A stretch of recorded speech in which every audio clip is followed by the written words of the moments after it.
Oke, selamat malam semua ya. Duh, sorry nih, janji kita Malam. malam terlewat setengah setengah jam ya. Aduh, tadi ada yang tadi saya sampaikan di grup WA kita ya, ada sedikit kendala ya. Oke, malam ini kita akan mulai dengan topik baru ya. Kemarin kan kita udah bicara tentang Corel Draw ataupun Illustrator, nanti kalian tinggal cari-cari saja ya materi yang sudah saya sampaikan. Tekniknya sudah tinggal kalian cari aja di YouTube ya. Dan malam ini kita mulai dengan pokok bahasan yang terbaru ya.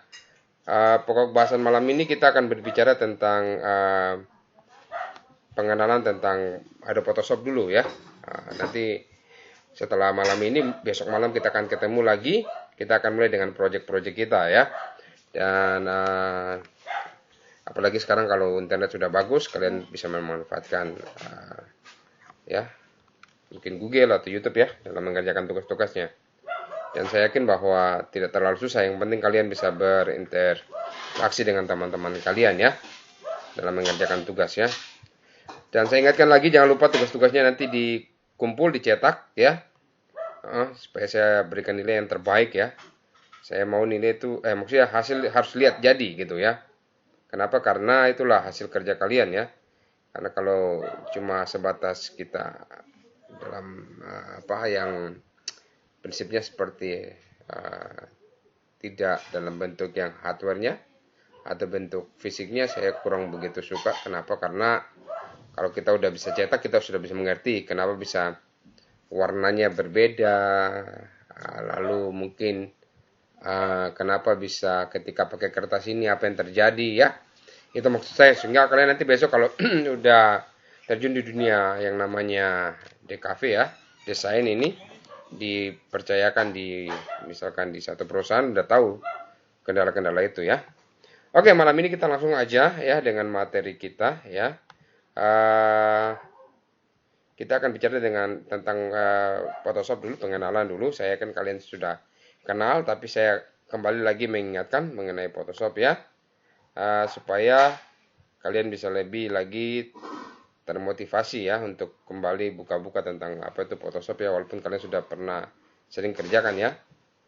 Saya share dulu ya materi kita ya, sehingga kita lebih paham apa itu tentang Photoshop ya, materi untuk malam ini ya.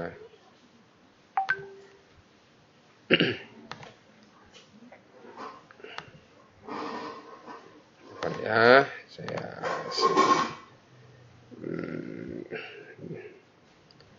dia tidak terbaca. Sabar, saya sharein aja, share screen ya.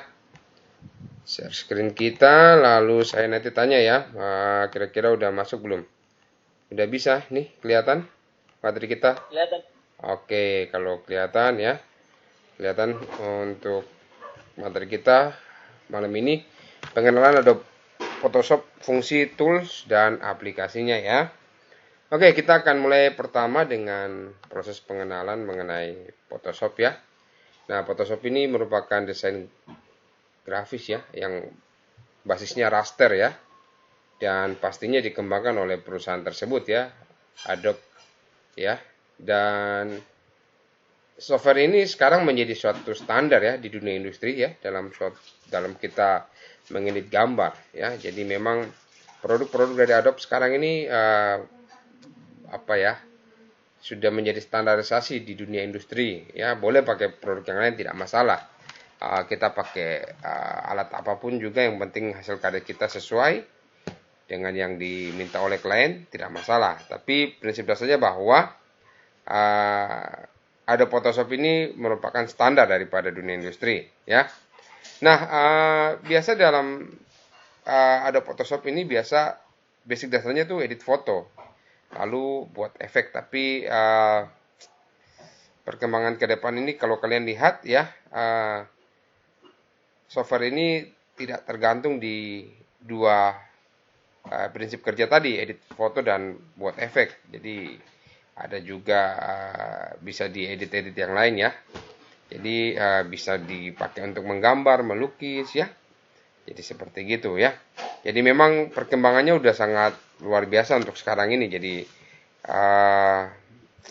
apa ya, kalau mau dibilang saat ini sudah keluar dari jalurnya ya, edit foto dan pembuatan efek. Kenapa saya sampaikan kayak begitu? Karena ada yang familiar menggambar di Photoshop ya, ada di yang lain-lain ya, software yang lain.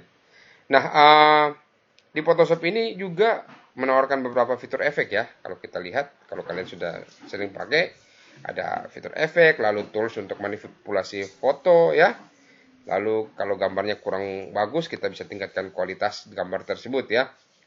Nah, untuk software basis bitmap ini biasa dipakai oleh ya kalian sendiri ya, desainer grafis ya. Yang kalau orang lain mungkin bisa juga, tapi prinsip dasarnya karena kalian belajar di DKV, kalian yang harus gunakan ya. Jadi biasa digunakan oleh kalian ya, seorang desainer grafis untuk mengolah gambar ya, lalu untuk mengubah pewarnaan, menggabungkan, memberi efek ya. Lalu bisa juga untuk masking ya dari objek yang diedit ya. Jadi banyak sekali fitur ya yang ada di Photoshop ini. Bahkan kita bisa buat animasi juga di Photoshop ini. Nanti kita lihat ya. Oke, lalu kalau kita lihat lagi ya, dalam Photoshop ini untuk menyusun suatu gambar atau beberapa gambar itu memang disediakan fitur ya, fitur atau bantuan dari layer ya. Layer ini bisa kalian ini ya, lihat nanti di samping sebelah kanan ya. Lalu ada beberapa model pewarnaan ya yang bisa didapat, yaitu mungkin RGB, CMYK ya, Scilab, Spot, Color ya, dan 2 tone ya, dengan menggunakan format basic dasarnya itu filenya PSD ya dan PSB ya. Mungkin kita jarang pakai yang PSB ya, kita sering menggunakan yang PSD. Betulkah tidak nih? Kira-kira menurut kalian? Benar ya? Iya, kelihatan ya, nih masih kelihatan ya materi kita ya. Oke, lalu model warna yang biasa digunakan dalam Photoshop yang tadi saya sampaikan, ada RGB color model, ada lab color model, ada CMYK ya, ada grayscale, ada bitmap ya, ada dua tone ya. Oke, kita lanjut lagi ya. Nah, kalau kita lihat ya, jenis format yang paling sering digunakan ya, atau file asli dari Photoshop ini, yang pertama itu PSD atau Photoshop dokumen ya. Biasanya format ini untuk menyimpan gambar dengan bentuk layar, jadi layarnya tersusun banyak gitu ya. Mau ada teks, mau ada gambar ya, mau ada apalah di situ ya, ada warna ya. Itu tersusun di layar-layarnya, kita simpan dalam bentuk mentahnya, pasti namanya PSD ya. Lalu kita juga bisa simpan dalam bentuk PSB ya. Ini format terbaru dari PSD yang versinya digunakan untuk ukuran file yang lebih besar ya, lebih dari 2 GB. Kurang tahu ini biasanya untuk apa, saya juga belum ngecek ya. Kenapa? Karena saya barusan, wah ternyata ada juga ya lebih besar dari 2 GB ya. Lalu ada juga versi yang file ini PDD ya. Ini biasanya diperuntukkan untuk mendukung fitur perangkat lunak ya, Photoshop Deluxe ya. Jadi kalau kalian pakai Photoshop Deluxe bisa pakai ini juga ya. Nah, itu beberapa jenis format asli dari Photoshop yang bisa kalian gunakan, yang menurut saya sangat bermanfaat ya materi kita ini.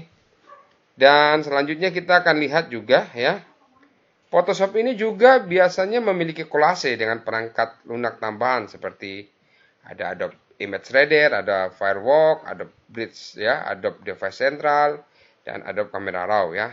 Jadi dia punya kolase-kolase ya yang bisa dipakai nantinya ya. Nanti kalian tinggal cari saja, searching aja di Google ya atau di YouTube ya untuk penggunanya.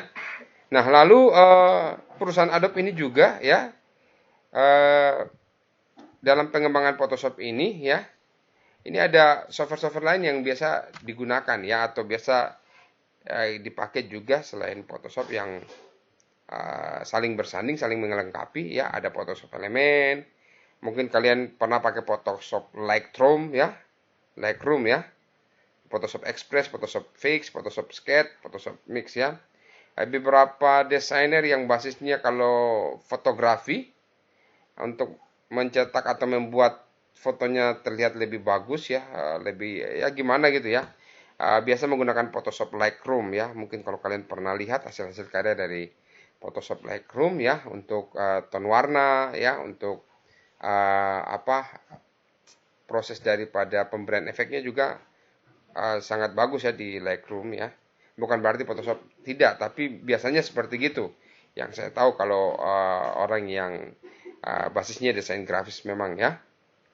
Kalau kalian memang ingin fotonya lebih bagus, foto-foto kalian lebih bagus, coba nanti belajar di Lightroom ya. Lalu kita akan lihat tentang sejarah singkat dari Photoshop. Kenapa kita harus belajar sejarah singkat? Ya kita harus tahu Photoshop ini dari mana dulu ya. Nah, Photoshop ini dikembangkan pada tahun 1987 ya. Jadi ada dua bersaudara yaitu Thomas Knoll dan John Knoll ya. Tahun 99 mereka menjual lisensi daripada Adobe Photoshop ini ke perusahaan Adobe System ya. Jadi Photoshop ini dijual ya lisensinya ke perusahaan Adobe System ya. Nah, biasanya kalau kita lihat orang-orang yang di luaran sana ya, mereka basisnya biasanya mahasiswa ya, atau tidak mungkin DO dari suatu universitas yang ternama ya, misalkan contoh kayak Mark Zuckerberg, lalu yang Windows ini siapa ya, saya lupa lagi ya. Jadi mereka biasa keluar dari tempat kuliah yang luar biasa, atau tidak mereka menyelesaikan kuliah mereka di tempat yang luar biasa ya. Nah, kedua orang ini ya, ini mahasiswa ya, mereka merancang program ya, awalnya namanya display ya, lalu program ini biasanya zaman dulu tuh menampilkan gambar yang ya skalanya abu-abu atau kelihatan abu-abu, hitam putih lah zaman dulu ya. Lalu mereka ada kolaborasi ya, mengerjakan software ini, ya akhirnya software ini diganti nama dengan Image Pro ya. Nah, namun kalau kita lihat ini ada kendala ya. Jadi mereka ada kendala, mungkin entah apa ya. Jadi mereka namakan software ini jadi Photoshop. Jadi itu pada tahun 1988 ya. Ini sekedar informasi sehingga kalian tahu mengenai sejarah singkat dari Photoshop itu ya. Kita lanjut lagi ya, pada saat itu ya si Thomas ini ya, dia demonstrasi ya program tersebut ke Silicon Valley. Ya sempat ketemu juga dengan insinyur Apple ya. Memang zaman dulu berarti Apple ada ya, tahun 90-an ini ya. Jadi lisensi ini ya dibeli Adobe lalu didistribusikan tahun 88 ya. Lalu kita lanjut saja cepat ya. Pertama kali Photoshop rilis itu yang Photoshop versi 1.0 ya. Ini tahun 1990 ya. Itu biasa pertama kali itu untuk Mac ya. Zaman dulu Mac sudah ada ya, 1990 ya. Berbahagia sekali Macintosh ini ya, udah bisa pakai Photoshop 1.0 ya. Kita udah berapa ini ya. Nah, lalu program ini ya namanya program ya harus tiap saat ditingkatkan ya. Dia punya kinerja ya, entah fitur warna, entah apalah yang bisa digunakan di software tersebut ya. Nah, dulu Photoshop ini dijual dengan harga ya dulu nih ya, Macintosh itu sekitar $385 ya. Kalau kalian rupiahkan sekarang berapaan itu 385 ya? Coba saya kalikan dulu supaya kita bisa tahu ya. Kali 15 ya. Coba 385 kali 15.000. Ya, zaman sekarang kalian harus membeli dengan 5.700.000 ya. Itu tahun 93 saja udah seharga segitu ya, hampir 5 jutaan ya. Nah, lalu karena Photoshop ini semakin pesat ya, lalu Adobe membeli hak paten lagi kembali ya dari Thomas seharga 34,5 juta. Nggak tahu tuh berapa ya. Wah, ya zaman itu ya. Jadi setiap royalti jual, setiap salinannya jadi mereka dapat ya. Nah, lalu Photoshop ini pertama kali tadi saya sampaikan versi 1.0 tahun 1990 ya, sampai 7.0 2002 ya. Jadi pada tahun 2002 itu puncaknya ya, yang Photoshop 7.0 itu sangat terkenal. Saya masih sempat dapat ya 7.0 ya. Itu memang ketika orang pakai itu wah sangat luar biasa, sudah serasa dewa sekali ya. Waktu itu ya, kita dapat 7.0 aja kalau udah pakai, wow, ya seperti gitu ya, wow lah, gitu ya. Kalau kita lihat berkembang terus, sekarang udah yang di Juni 2020 itu sudah versi 21.2. Saya kurang tahu kalian nanti pakai versi berapa ya. Disesuaikan dengan spek komputer kalian saja, sehingga nanti dalam proses pengerjaan tugas-tugas kalian yang basisnya Photoshop ya, nanti bisa di kasih ke saya dalam bentuk soft dan hard ya, hasil karyanya, sehingga saya bisa tahu ya. Oke, lanjut. Kalau kita lihat fungsi dan manfaat dari Adobe Photoshop ini ya, ini yang tertera ya. Yang pertama ini biasanya untuk editing foto ya, tambah efek, lalu mengatur ton warna ya, atau mengubah warna ya, menghilangkan atau menghapus objek ya. Pada bagian gambar, biasa mengatur ukuran gambar dengan mengubah ukuran kecil atau besar, lalu membuat kombinasi dua gambar atau lebih ya, biasa disatu-satukan ya. Lalu biasa mengatur resolusi foto ya. Ini fungsi dan manfaatnya. Lalu biasa untuk juga pengeditan kualitas foto dengan cara mempertajam atau menyamarkan ya, ada blur juga ya. Biasa memperhalus, meningkatkan tingkat kecerahan gambar, lalu menggabungkan objek gambar bentuk, foto maupun memotong gambar ya. Jadi dan masih banyak lagi ya. Bisa juga yang kayak tadi saya bilang buat sketsa ya. Kita bisa buat icon logo juga di situ sudah. Jadi yang tadi saya sudah sampaikan di awal bahwa perkembangan daripada Photoshop ini sudah sangat luar biasa sekali dalam proses penggunaannya ya. Dan bisa juga buat efek gambar ya. Bisa untuk konten web ya. Jadi banyak. Bahkan yang sekarang ini udah bisa bikin animasi GIF juga ya. Seperti gitu ya.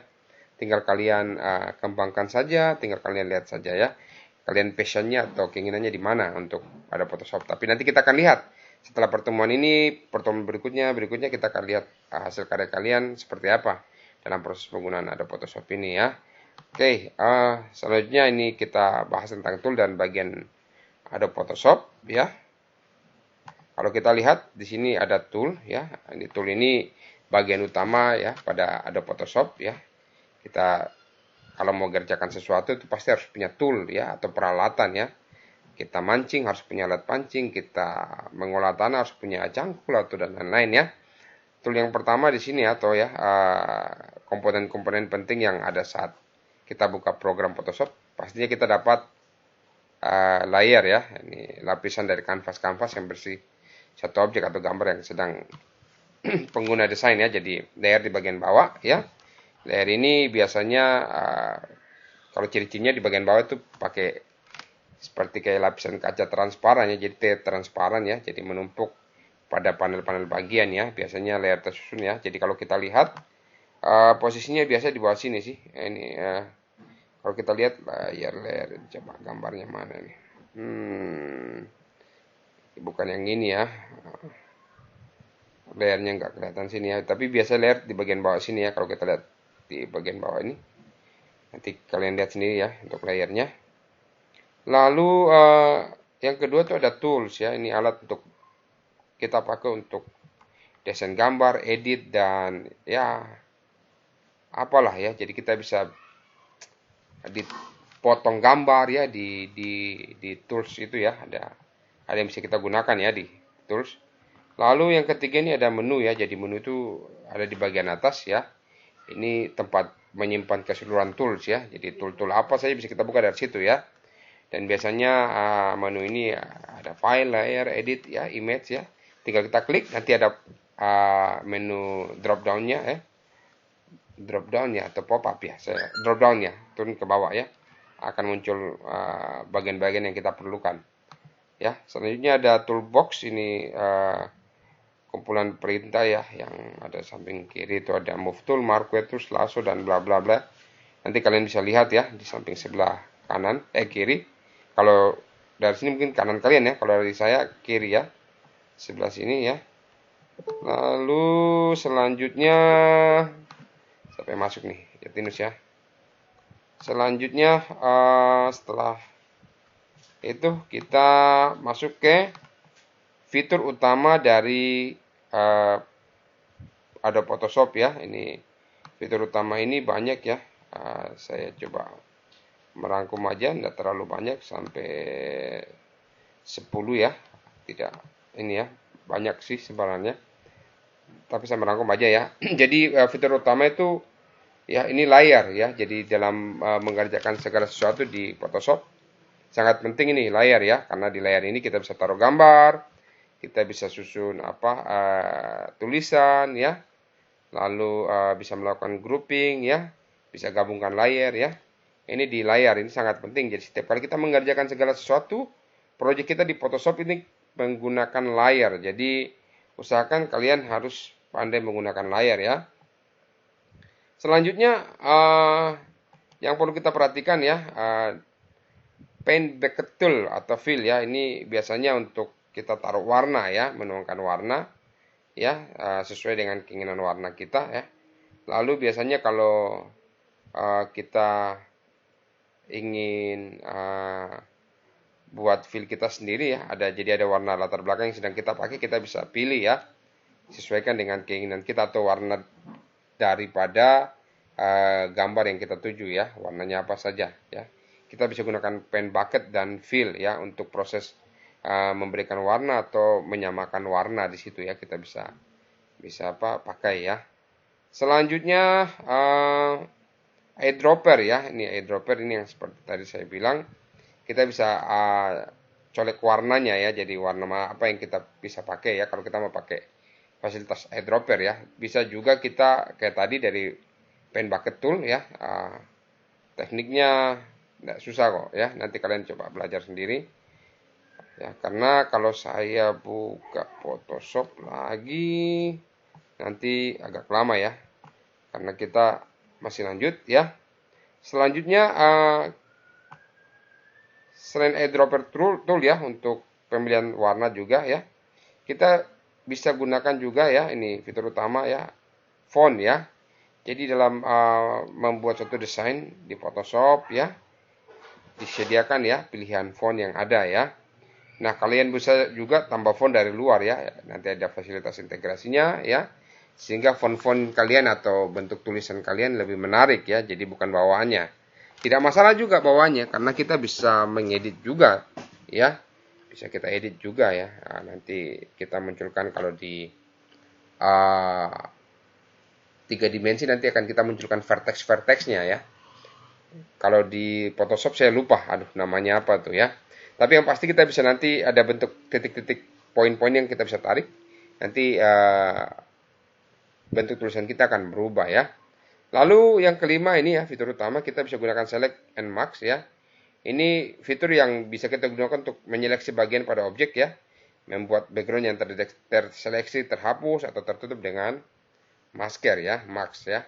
Nah, dulu fitur ini namanya refine edge ya. Saya biasanya pakai refine edge ini untuk seleksi kalau rambut ya. Kalau kita motret baru mau ganti latar belakang, terus kan kalau cewek tuh ada rambutnya satu-satu gini ya, atau cowok kadang ada rambut yang ini ya. Kita bisa pakai refine edge ya. Nanti kalian coba cari saja di YouTube cara menggunakan refine edge. Jadi kalau kalian mau bikin background foto untuk rubah ini bisa pakai refine edge ya. Bisa ganti latar belakang, terus untuk rambutnya bisa kita seleksi ya. Mungkin coba saya cek ya, untuk refine edge kita bisa pakai di, sabar ya, saya coba lihat filenya ya. ppdb smk5, coba ppdb ya. Oke, cetak ini kali ya. Mungkin kalian bisa lihat ini bisa lihat ya, ini gambarnya saya tampilkan. Konfirmasi kalau ada yang bisa lihat. Halo, bisa ya? Ya, ini untuk rambut ini seleksi menggunakan refine edge ya. Jadi kalau kalian ini ya, coba ya, saya coba kasih tunjuk ya. Saya coba jalankan Adobe Photoshop-nya.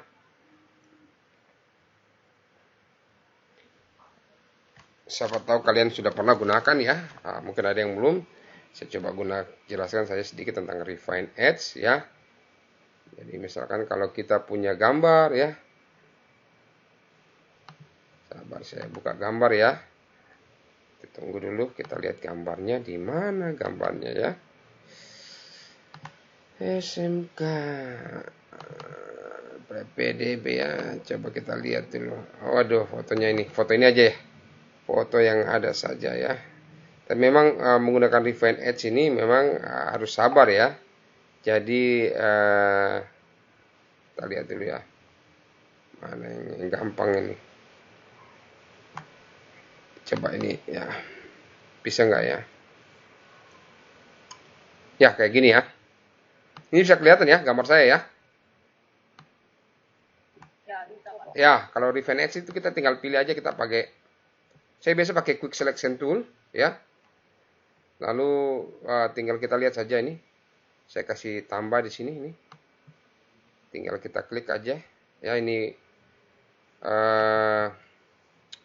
ukuran lebar dari untuk penyeleksiannya ya 6. Tinggal kita geser aja. Misalkan kayak gini ya. Kita tinggal geser aja lah. Misalkan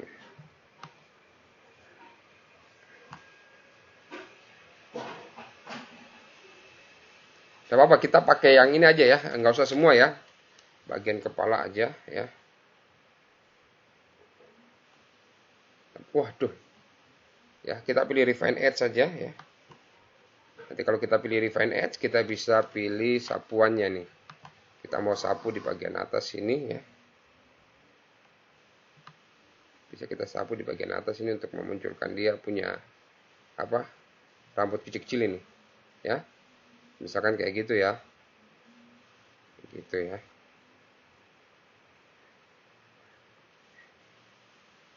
Ya nanti kalian belajar sini ya. Lalu di sini kalian bisa pakai outputnya pakai di new layer, boleh ya. Dia akan muncul di sini new layer ya. Oke.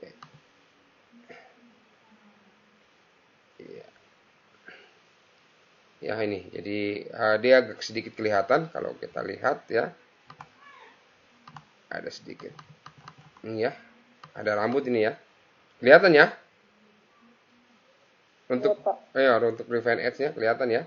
Nah, ini layar ya. Jadi kalau kalian mau buat fast foto bisa pakai Refine Edge. Nanti tinggal belajar-belajar aja, nanti jadi rapi ya. Itu untuk Refine Edge. Ya, ini biasa digunakan saya kalau mau bikin fast foto ya, untuk anak-anak di sekolah ya. Selanjutnya lagi kita bisa lihat fitur ini yang selanjutnya match font ya. Ini kita bisa gunakan fitur ini ya untuk browsing ke situs web yang prinsip dasarnya pendeteksi font ya. Saya belum pernah gunakan ini, nanti saya coba cari tahu ya. Lalu ada yang ketujuh, content our fill dan content our move ya. Ini fitur yang selanjutnya ya. Ini fitur yang berguna untuk mengisi bagian gambar yang dipilih secara halus ya. Content our fill akan menyeleksi area objek yang dipilih dan dapat disesuaikan pengaturannya untuk mencapai hasil yang maksimal ya. Nah, contohnya kita kalau buat sebuah gambar pemandangan, di tengah-tengah ada ada pohon, namun kita ingin menghilangkan pohon dan menyamakan bagian itu dengan rumput. Nah, fitur ini bisa kita gunakan ya. Jadi saya belum pernah gunakan, saya cuma kurang tahu apakah content our fill dan our move ini hampir sama ketika kita menggunakan prinsip dasar stem ini ya. Kita nge-stem ya, stem dia ya, mungkin seperti gitu, tapi nanti saya coba cari tahu ya, ini PR untuk saya juga ya. Lalu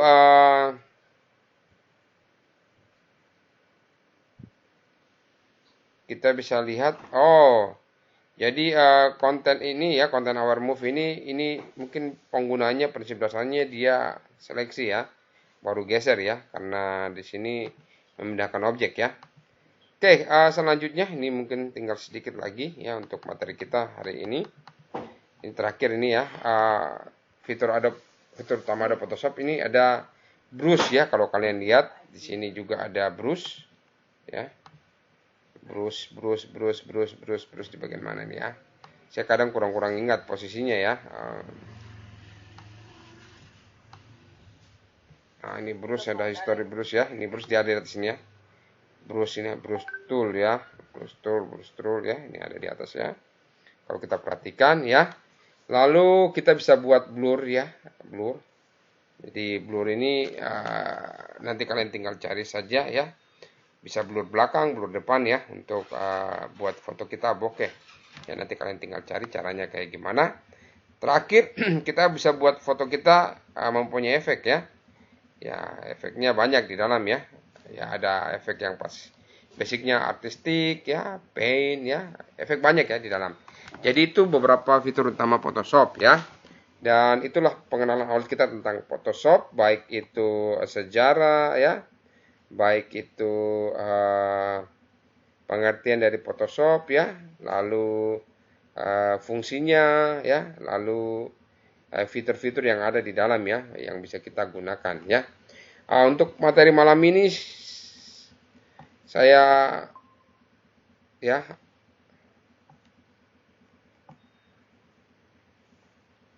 selesai di situ ya. Kira-kira ada pertanyaan? Ada pertanyaan? Tidak ada. Kalau tidak ada, adakah? Tidak adakah? Belum ya? Ya. Boleh.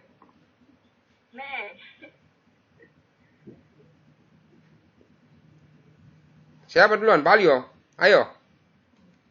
Ya, Bapak. Yo, mau tanya apa? Bapak, bukan, Bapak cuma mau tanya saja, materinya nanti kirim ke grup atau tidak? Oh, kalau mau kirim di grup nanti saya kirim. Kalau kalian minta saya kirim. Tidak masalah. Toh? Nanti saya kirim, saya taruh. Boleh. Siap, Bapak. Atau saya nanti kirim link toh, kalian tinggal download saja ya. Supaya tidak kasih penuh-penuh. Ini apa? HP saya menjerit ini. Kelola ruangan. Iya. Menjerit, kelola ruang. Iya, makanya nanti saya tempel di Mediafire saja ya supaya enak. Iya, tiap pagi kelola ruang. Saya capek sekali tinggal kelola terus. Ya, hapus foto yang lain. Pusing, ya, pindahin. Ya. Ya, Bapak. Siap. Oke. Ansarina gimana? Ada pertanyaan? Ada, Pak. Apa? Kemarin kendala tuh yang gambar ilustrasinya mau coba yang di Photoshop tapi kayaknya lebih enak di Photoshop. Bisa kan di Photoshop yang gambar ilustrasi itu, Pak? Gambar ilustrasi yang mana? Yang dari Corel? Iya, yang tugas Corel sama Adobe Illustrator. Oh, tugas ilustrasi yang basisnya yang keberapa ya? Nanti saya lihat ya. Nanti coba send aja ke grup ya. Atau nanti saya perbaharui untuk tugas-tugasnya apa saja. Nanti saya akan kirim ke grup. Sehingga terdata ya. Kira-kira seperti begitu toh? Iya, soalnya yang tugas bikin line art itu bikin line art itu bisa di Photoshop sama bisa juga di Adobe Illustrator. Oh, masalahnya di line art. Iya. Oke. Nanti saya coba cari mungkin tutorial yang mudah mengenai line art. Kalian buat jangan terlalu susah-susah amat ya. Yang penting tahu prosesnya, tinggal nanti kan pendalamannya tinggal kalian kerjakan saja. Seperti begitu. Kenapa? Karena ya saya pikir kalian harus banyak mendalami karena persaingan kalian ketat. Saya beberapa kali nonton di YouTube, ternyata anak-anak DKV di luar itu lebih ngeri-ngeri tugasnya, ya. Iya, sampai stres ya. Saya nonton, aduh kasihan sekali. Kita nih di kampus masih agak mending-mending gitu ya. Kalau coba nonton deh ya di YouTube tentang anak-anak yang basisnya di DKV ya. Kalau saya lihat aduh kasihan sekali. Kayak mereka stres sekali ya. Tugasnya, mungkin kalau disuruh buat line art, bikin line artnya 5. Begitu. Mungkin bikin berapa gitu ya. Sengaja. Itu bebas di aplikasi mana saja, Kak, Pak? Line art. Terserah di Illustrator atau di Photoshop. Kalau line art saya maunya tuh ya, kalau nggak, jangan di Photoshop. Kenapa? Karena maunya saya supaya kalian punya keilmuan di situ loh. Keilmuan di situ. Walaupun susah dicoba saja dulu ya toh. Tidak harus yang maksudnya plek gitu loh. Karena kalau kita lihat contoh kalau kalian belajar, saya sampai sekarang nih masih pusing, belum pernah punya hasil yang bagus kalau di Photoshop itu digital painting. Kacau sekali. Iya, kacau. Iya, saya juga masih belajar sampai sekarang. Iya. Nah, tapi kan ada proses yang kita bisa tahu. Gitu loh. Ada proses yang kita bisa tahu gitu. Walaupun tidak sempurna, tapi kan belajar terus ya. Kita kalau mau seperti kayak desainer-desainer terkenal di luar sana ya sangat susah sekali gitu. Kalau kita tidak mengolah diri dengan hal-hal yang basisnya suatu kasus ya, seperti gitu. Itu menurut saya sih. Iya. Oke, ada pertanyaan lagi? Waktu Oh, cerita sudah, oke. Lalu sudah ini sih Pak, sudah coba bikin line art di Adobe Illustrator. Memang lebih bagus di situ, lebih halus. Beda dengan yang di Photoshop. Cuman pas jaringan hilang tuh tiba-tiba Adobe Illustrator error. Jadi tidak kerja sampai sekarang. Nanti di-install ulang lagi, install ulang lagi untuk Adobe Illustratornya ya. Tidak masalah. Hampir 2 kali. Tapi tidak apa-apa, bagus sudah kerja ya. Jangan lupa dikerjakan tugas-tugasnya ya dalam bentuk soft, dalam bentuk hard. Jangan khawatir, saya orangnya adil memberi nilai toh. Begitu saja. Saya juga di Pautis tuh. Di luar warna pink kali. Oh. Iya. Iya, kemarin sempat karena printer error juga, aduh. Baru print di Pautis yang keluar warna pink. Waduh. Iya. Tapi ya syukurlah Pak Otis mau tuh. Kalau mau di print-print ya lumayan lah. Harga ngeprint di luar lumayan nih. Sekali cetak bisa 5.000 ya kalau yang warna ya. 5.000 ya di depan satu lembar. Iya, 5.000 makanya itu. Kalau Pak Otis mau syukur lah. Banyak lagi harus di print. Iya. Terus yang mata kuliah lain gimana? Sudah di ujian kan kah? Sudah UAS kah? Kalau saya belum ada yang UAS tuh. Billy gimana? Kuliah yang saya kontrak belum ada yang UAS, baru UTS. Oh, Billy? Ada yang belum UTS. Billy? Belum ya? Belum, kalian belum? Jadi iya. Oh. Makanya tuh ada beberapa mata kuliah jadi pertemuannya ganda semua. Oh, begitu. Oke, jangan lupa ya, nanti kita pertemuan lagi besok malam-malam begini kah? Besok malam sudah ada MK lain lagi Pak saya. Jadi kita bertemu jam berapa besok ini? Supaya cepat nih. Saya. Di hari lain jam berapa? Kenapa hari lain? Karena Zarina juga ada MK lain lagi. Besok jam 1 tidak bisa kah? Besok jam 1 masih bisa. Besok jam 1 gimana? Sepakat kah? Boleh kah? Iya. Beatrix? Billy? Bisa Pak. Bisa ya? Oke, supaya cepat-cepat aja. Kita nggak terlalu lama. Kita online paling setengah jam paling lama. Setelah itu tugas sudah selesai gitu aja. Saya cuma koordinasi begitu aja toh. Bisa kan? Jam-jam 1 ya? Iya Pak. Sip? Oke, sudah. Kalau begitu saya pikir pertemuan kita malam ini sudah berakhir ya. Kita ketemu lagi besok jam 1 dengan materi yang baru. Jangan lupa juga kerja tugas dan tugas yang baru juga buat kalian besok ya. Selamat malam ya. Selamat bersantai, selamat mengerjakan tugas kalian.